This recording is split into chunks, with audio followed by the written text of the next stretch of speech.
Et bonjour tout le monde, c'est Simon et aujourd'hui je vais faire un deuxième épisode sur ma vie. Et cette fois je ne vais pas parler de style de musique mais en matière de l'école, par exemple de l'histoire et tout. Et je vais vous dire sur ce que je préfère. Et je vais être honnête avec vous, j'aime beaucoup l'histoire. Je suis assez fort à la Première Guerre mondiale, la deuxième beaucoup moins. Aussi à Vauban, je connais beaucoup de choses sur Vauban, je trouve. Et puis aussi un petit peu sur le Moyen-Âge. Donc je vais vous faire comme si c'était un tout petit exposé sur la Première Guerre mondiale. J'en ai déjà fait un dans ma classe. Bon, j'en ai fait un avec un autre qui aime bien l'histoire, mais que je trouve qui est beaucoup moins fort. Je sais pas vraiment de quoi il est fort, parce que j'ai déjà fait un exposé sur le débarquement de Normandie. Il a assez bien connu, franchement. Mais par exemple, sur la Première Guerre mondiale, il a été un petit peu désavantagé parce que il connaissait moins. 1914 à Sarajevo, par l'assassinat était François Ferdinand et son épouse, c'était les deux victimes.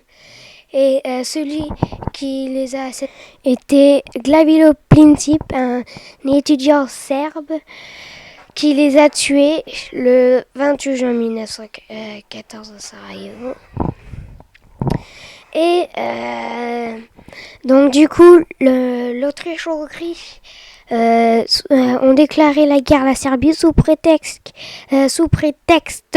que la Serbie a ordonné à l'étudiant de tuer l'archiduc Karachi et son épouse à Sarajevo. Donc du coup, l'Autriche-Hongrie a déclaré la guerre à la Serbie, qui était alliée à la Russie et à la France et à la Grande-Bretagne, qui formaient la triple entente. Parce qu'au début, la Serbie n'était pas à la triple entente, donc du coup, elle les a rejoints.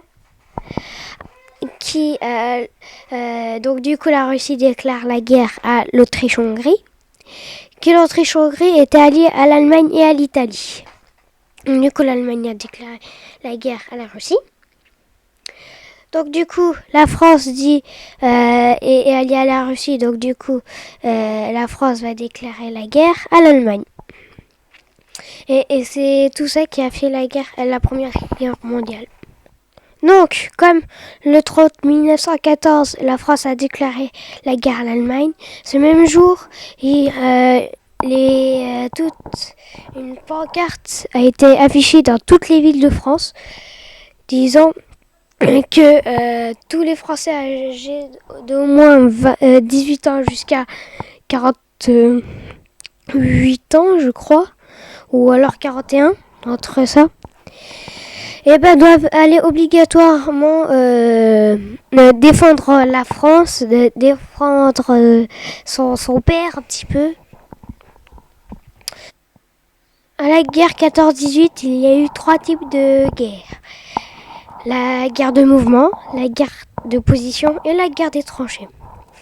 La guerre de mouvement est une guerre où on a que pour se protéger les troncs d'arbres arrachés et aussi les trous d'obus. À la guerre de position, ce sont des tranchées qui sont creusées. Et le but, c'est de se protéger. Mais après,